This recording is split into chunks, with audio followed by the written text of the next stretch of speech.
Super Rugby Saturday games, folks, and they're all close. 24-27, 24-21, 26-22. All close games. 2 wins for the Aussies.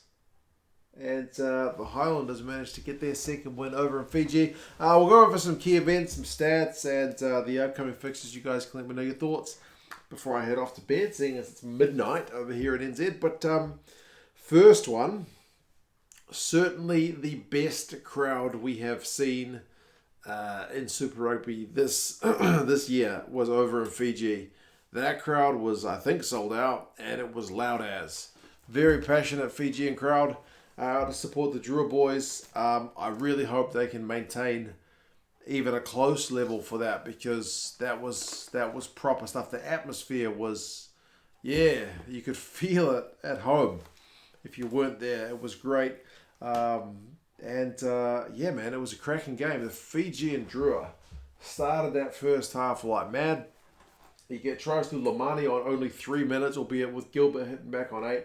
Habosi, that guy, you can't give him any space. I feel like it was madness, him being shown as much touchline as he was being shown, because that guy's going to punish you. We've seen it so much. I didn't know that much about a lot of these Fijian Drua guys before the start of the season, but I know as much as that Habosi has got wheels like mad, so you can't give him space. He is given space for his try, and then REBvMOA gets one as well from a nice little dink through from Titi Tela. The Highlanders did kind of keep in touch, because it was like 7-0, 7-7. The Highlanders managed to get some space out wide after narrowing the Drua defence as well. But like I said, Habosi got one. The Highlanders, them and the Drua were just playing some fun rugby. It was a really fun game to watch. Mika Elitu'u's try was a nice little power run from him after a first phase after a line out. So 21-17, and then I think it's 24-17 at half time. But the Drua don't score any more points in that second half, which is obviously going to cost you. Half time, the Drua have had 249 run meters to 129. They've had 3 clean breaks to 2. They've had 61% of the territory. There's been very few kicks in the game in that first half, 6-7. Habosi was putting in big tackles in the second half as well, but it was more about the tackling. The Highlanders had more ball. They were putting on some pressure, and it was a maul. Of course, it was a maul. That was the kind of difference maker through Reece Marshall in that second half. Run meters still finished 400 to 298. So the Fijian Drua have more of that, but the territory finishes 63-37. So it switches from all the Drua in the first half to all the Highlanders in the second. Penalties conceded is pretty low, 7 by the Highlanders, 5 by the Drua, so kind of low. But yeah, they seem to kind of run out of steam in that second half, which is unfortunate, because they started the first half so well, did the Drua, but yeah, just couldn't maintain it for offensively anyway for the full 80. But it was still a really tight game that could have gone either way. So yeah, second win for the Highlanders. Drua still with just the one. Habosi, 147 run meters, 2 clean breaks, 7 defenders beaten. Mika Elitu for the Landers, 53 run meters, 2 clean breaks, 5 defenders beaten. Also not a bad shift. The Highlanders are away to the Reds. That's going to be a big challenge. And then the Drua are going to be away over here in NZ to the Hurricanes, which should also be a pretty interesting one. But yeah, really entertaining game. I'm still just impressed by the crowd, man. It was the best crowd I've seen for ages. Speaking of good crowds, though, the Waratahs Crusaders game also had a really good crowd at Leichhardt Oval. I think the best crowd I've seen in Australia for ages. And part of the fact is you're not in a big cavernous stadium, which also helps. It seemed to really help with the vibe. And the crowd that was still piling in after the kickoff were treated to some proper Waratahs magic early. Peach gets the first try, runs a great little cutting inside line. 7-0. Harry Johnson-Holmes gets held up, but then not long later, Nawani Tawase goes over for 1 on 11 minutes. Parise, man, draws in like 2 or 3 defenders, little offload, proper stuff from him, so it's 14-0 plus a penalty, 17-0. But where have we seen a 17-0 lead between a Kiwi team and an Aussie team? It was only last week, right? So you're a little bit worried that maybe the Crusaders are going to turn things up in the second half, because they've not been in much in the first half. The Tars have had 59% possession and the Crusaders have had to make a lot more tackles, 72 to 57, not that much more, but clean breaks 4-zip. Crusaders knock-ons 6 to the Tars 1 in that first half. Second half though, the Crusaders are just putting the Waratahs under pressure for ages. And to be fair, they're like turnovers were getting them out of dodge at times, the Waratahs boys. But I mean, Vosiatho got yellow carded for coming into the side of a maul. That leads to a penalty try. So the Crusaders are on the board. They got another yellow card warning, did the Satyrs. And then Havili Talitui ended up getting a try. That try was kind of lucky that the Crusaders scored it, because the Waratahs had been under a warning anyway. So it was kind of like, let's just... Yeah, sometimes you concede the try and then you can reset instead of conceding maybe a penalty try and a yellow card, right? So, yeah, it's 17-15. The conversion only just goes in off the post, and it was a pretty straightforward one. Bit bizarre, but 17-15. There's a TMO with Dalzell for a high shot that's ruled to be no foul play. At that point, that's on about 63 minutes. But 5 minutes later, on 67, it's again the same man, the replacement. And this one is on Michael Hooper. It's head contact and it's red. So the Crusaders are chasing down this game with a man down. And then the Waratahs punish pretty much immediately with a bit of more time for their own. So 68 minutes, a minute after the red card.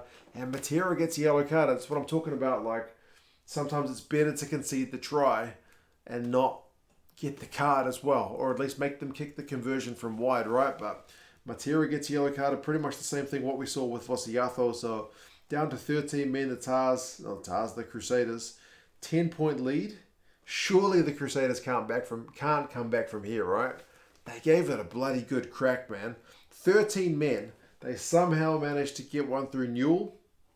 I'm writing a note literally in all capitals that says no way. It's 24-21. And the 13-man Crusaders for the end of the game are putting the Tars under a heap of pressure. But eventually the Tars managed to win a penalty and just kick the ball out. So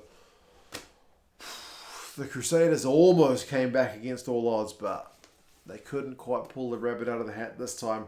Run meters 434 to 416, so pretty tight. The Tars edge it. The possession is edged by the Crusaders 52-48, but you just look at the two halves. The Tars had 59% possession in the first half. The Crusaders limited them to 38 in the second half. So just one of those kind of cliche game of two halves, man.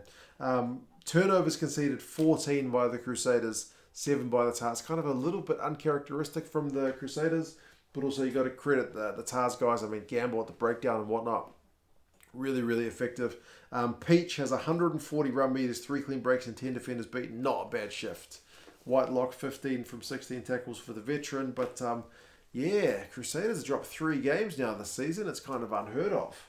And the Tars, what a massive victory over the Crusaders. So yeah, good crowd like I mentioned. The Tars are away to Moana, Pasifika next, which is going to be an interesting one. And the Crusaders make that long trip. They're already in Australia, but a long trip to Perth. And man, the Force gave the Blues a bit of trouble, so you never know. But the Crusaders tend to be baying for blood after they've lost the game, so that could be a bit of a ruthless one. We'll have to wait and see. The final game also goes down right to the wire. This one, with the Rebels getting the win 26-22 over Moana Pasifika. It's another one where there's a red card, and to be fair, in this game it took a while to build into it. It wasn't the most entertaining kind of first half. It was maul tries. There's one through Motunga. There's 2 through Hansen. It was all Moana Pasifika to the start. And the Rebels ended up getting yellow carded under pressure. But then it was kind of a reversal where the Rebels just did that to Moana Pasifika. Moana Pasifika ended up getting yellow card warned themselves. So yeah, a couple of more tries through Hansen. That's the whole team in there for the second one. Means it's 14 points to 7. Kepu ends up getting a big old line break. The big tie head prop and captain, but they couldn't convert from that one. They did TMO it to make sure because the resulting play looked like it might have been a try, but there was a knock on and build up. But Moana Pasifika did get a penalty before halftime to make it 14-10. So still very much within touching distance. There's 49-51 is the possession, so pretty tight. Clean breaks is 2-zip to Moana Pasifika. Run meters is 281 to 115 to Moana Pasifika. So if anything, they're actually kind of edging some key areas, but behind on the scoreboard. Second half, there's a try through Pole that was really coming from Moana Pasifika, and this was a weird kind of game in that you go down one end and you pretty much stay there until you score points. It wasn't really end-to-end stuff, although we did see one of the better tries of the competition in this game. The Hodge one was a nice dummy from Reese to go over, but the Callaway try is probably one of the better ones you'll see in Super Rugby this year. There's hands. It's an offload from the deck. I forget who passes it. Gets it to Michael Wells, who gets it to Joey Powell, who ends up getting it to Hodgie, who fires the wide ball to Callaway, who goes up for a try. Proper classy stuff. Like one of the tries of the season, to be honest. 26-17. It's looking pretty much like game over, especially when, I hope they show it in the highlights, Carter Gordon with the try-saving tackle on Lincoln McClutchie, who ends up making a couple of key errors in this game. One of them is this blown try. McClutchie's going over in the corner for all money. But then Carter Gordon streams across and just slaps the ball out of his hands. McClutchie, I guess it's a schoolboy error, right? You need to be carrying the ball on the other side, fending with your arm that's closest to your defender. But he's carrying the ball in the arm closest to Gordon, and he just slaps it. So, yeah, it's a missed chance for a try, although they still did get it through Tamatava Nawai on 77. So Moana Pasifika kept it alive, and then a red card through Nu'u, a high shot on Liliafano, means Moana Pasifika got one chance to throw the dice. Liliafano goes off with the HIA, so it falls on McClutchie's shoulders to kick them as close as he can into touch, to give them one last chance to take the lead and win at the death. But he tries to chew off too many meters, and they don't kick it out. So McClutchie with a couple of stinkers at the end. Unfortunately, he's a good player, man. I wish they would give him more minutes, but he had a couple of stinking moments. I do really rate him. But, yeah, he won't look back on the end of this game fondly, old Lincoln McClutchie. Yeah, obviously the game comes down to a lot of moments, not just that one at the end, but that's one that you really would have wanted back, eh? So, end of the game, Rebels get the win. Run meters, 323 to 652 to Moana Pasifika. Possession and territory, a 59-41 to Moana Pasifika. Maybe they should have done better with this one, eh? But credit to the Rebels for getting the win at home. Unfortunately, not the best crowd for that one. But I guess they had like 5 games of rugby in Melbourne last week, so maybe some people were a bit rugbyed out. I'm not sure. Hodge has a try assist. 48 run meters, a clean break, 2 defenders beaten, kicks a couple of good conversions. He misses one, I think. Tamatava Nawai, along with his try, 109 run meters and 12 defenders beaten. Proper unit of a man. But yeah, unlucky, Moana Pasifika. But as I said, you've got to give credit to the Rebels for getting the job done. The Rebels are away to the Blues, which is going to be tough. Maybe. Should be. The Blues are doing all right, but they did struggle this week. And Moana Pasifika home to the Waratahs. So yeah, overall, man, really pleased with the rugby we saw this weekend.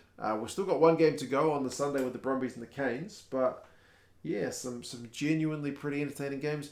Even this one, which I thought started a bit slowly, it finished like on a knife edge. So yeah, crazy stuff. You guys have any thoughts on the games? I'm off to bed, 12:20, and yeah, I'll talk to you guys again soon. See you later.